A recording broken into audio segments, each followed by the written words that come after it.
Mint Pickles. The ingredients are salt, washed up peppers, boiled tomatoes, and fresh washed mint. Remember, if you're feeding this to your children, don't add the peppers. And there we have Put everything in the grinder little by little.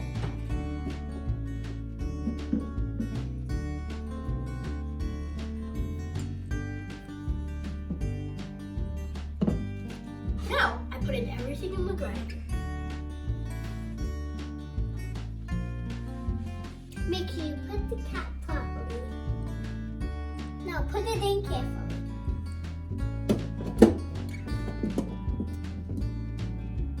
Now grind it.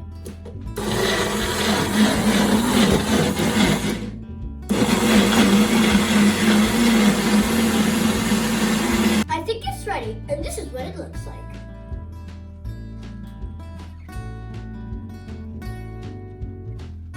This is the mint pickle or chutney that we made.